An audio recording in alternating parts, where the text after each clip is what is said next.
You ready for your 3 minutes? Go. Okay, cool. Perfect. Okay, so here's a bunch of photographs that I shot in Times Square, New York. They're just individual JPEGs. So what I want to do is I'm going to show you how to make a time-lapse. But before I do, I want to make sure it's going to work before I take all that effort to go into Photoshop. So we can test it here in Bridge. So what I'm going to do is I'm going to hit Control-A, which would be Command-A on the Mac, and I don't know why I say Control, because I'm on a Mac. And Traitor. And I'm going to right-click. See, that's the IB perform kicking in. Like, then you press the Alt key. Thank you for that. And then I'm going to choose stacks, and I'm going to group as a stack.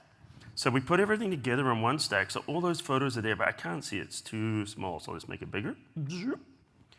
And if we go up here, and we right-click on one of these tools up here.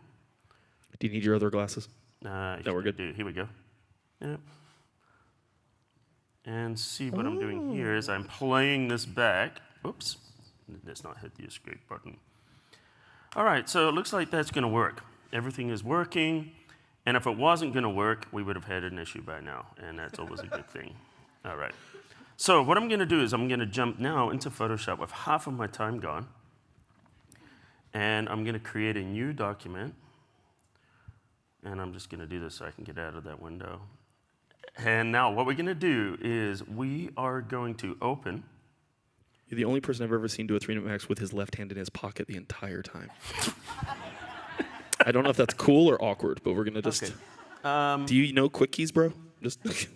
Okay, so I'm going to grab the very first one. Now make sure you go under Options. Under Options, you can choose the little button that says Image Sequence, but it's hidden by default. Click Open, choose a frame rate, which is going to be 30 frames per second, and hit the play button, and voila. We now have a time-lapse. Times Square time-lapse. But as Julianne said, wait, there's more. I'm going to right-click on the Layers panel, which is on the other side of the computer, and I'm going to convert this to a smart object. And so what I'm going to do with the smart object is I'm going to choose Filter. Now I'm talking faster, Blur Gallery, and I'm going to go down to Tilt Shift, and we're going to make little tiny people. They look like lots of nice little tiny people. I'd make them better if I had more than 41 seconds. And I'm going to click OK, and then hit play, and now we've got little tiny people in the time-lapse. And that's it. All right, 30 seconds to spare. Wow. But once it loads into RAM preview, let me go back and show you this is what it plays back in. I don't know if you know how rock and roll works. There we go. There you go, there you go. Now it's rendered. There you go, okay. All right, thank you. All right, Mr. Colin Smith from Photoshop. So a time-lapse thing, very cool.